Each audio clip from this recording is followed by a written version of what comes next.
अब ये भारत है, अगर तुम उंगली दिखाओगे हम घर में घुस के मारेंगे।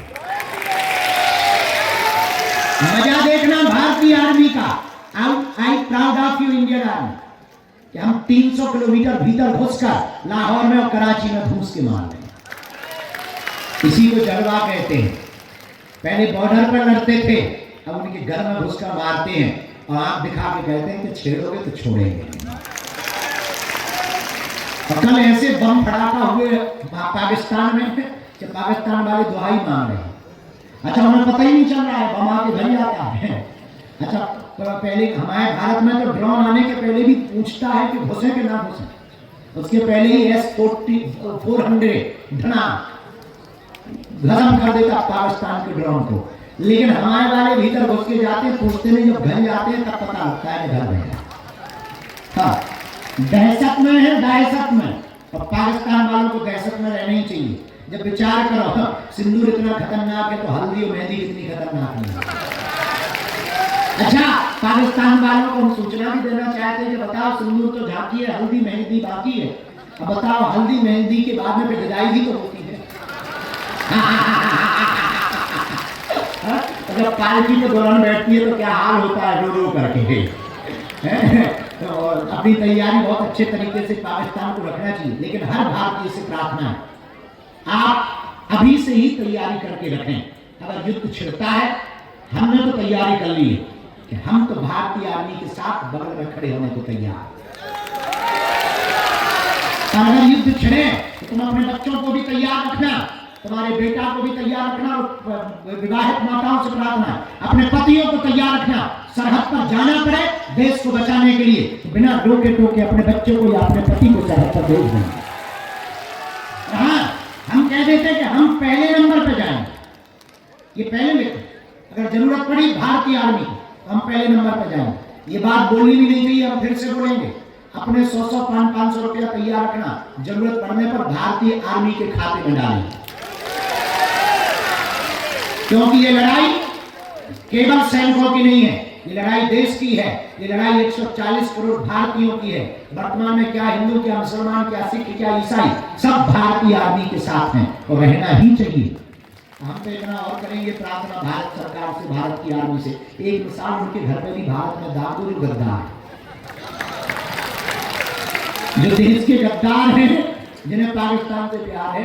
कुछ लोग बहुत पहले एक नारा दिया था, किसी ने स्टेटमेंट दिया था न्यूज में कि हमें भारत में डर लगता है।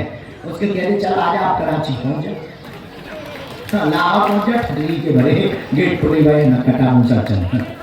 हाँ, तो हम लोग आज 9 तारीख है, कल साधना संपन्न हुई। कल हमने हवन में प्रार्थना की है कि भारत की आर्मी सुरक्षित रहे, भारत के जवान सुरक्षित रहे, भारतीय सेना को बल मिले। ये बढ़ता हुआ भारत है, ये सैन्य संपन्न भारत है, शस्त्र संपन्न भारत है, ये सभी संसाधनों से युक्त भारत है। ये वर्तमान का भारत है, ये 2025 का भारत है। ये बिगड़ा हुआ भारत नहीं, बना हुआ भारत है। ये डरा हुआ भारत नहीं, आग दिखाने वालों के घर में घुसकर मारने वाला भारत है। आतंकवाद और अलगाववाद के खिलाफ अगर कोई जंग जीत सकता है तो केवल भारत जीत सकता है। और यशस्वी माननीय प्रधानमंत्री जी दम लगा करके खुला छुट्टी दे रखे हैं। तो बेटा कोई छेड़े है तो भारतीय आर्मी से कह दिया तुम छोड़ना। देखो, प्रधानमंत्री तो ऐसे ही होना चाहिए, ऐसे ही प्रधानमंत्री काम का है। अब बताओ, करके पोस्ट डाल के केंद्र जला के सो जाते। अब बहुत बढ़िया है, जिनमें हमारी नींद खराब रही उनके शहरों की नींद खराब हो गई, पूरे देश की नींद खराब हो गई पाकिस्तान की। प्रधानमंत्री तो ऐसे ही होना चाहिए, दमदार। तो हमें तो बहुत मजा आया, आई प्राउड ऑफ यू। हमें तो बहुत ज्यादा गर्व है इस बात पे, और इस बात पे भी हमें ज्यादा गर्व है कि हमारे बड़ा वाला भाई बड़ा खतरनाक टाइप का है। तो हमें और ज्यादा प्रसन्नता है। तो अभी वर्तमान में बहुत बढ़िया चल रहा है, लेकिन आप लोग प्रार्थना करिए, तैयारी करके रखिए। जरूरत पड़ने पर अगर जाना पड़े तो तैयारी करके मनोयोग में रखिएगा। हम भारत की आर्मी के साथ कदम से कदम मिला करके खड़े होंगे और पाकिस्तान को, भारत विरोधी लोगों को मुंहतोड़ जवाब देंगे।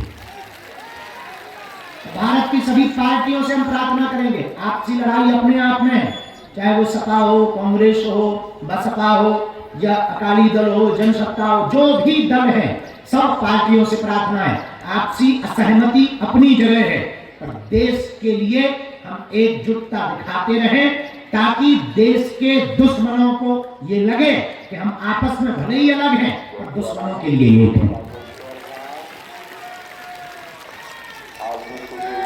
बोलो सीताराम, जोर से बोलो की, भारत माता की। हम लोग भी प्रार्थना करें, तैयारी करो। हम तो कहते हैं कि एक बार में ही इससे हिसाब किताब पूरा हो जाए। आओ, बार बार का झंझट खत्म हो। आओ, बोलो सीताराम।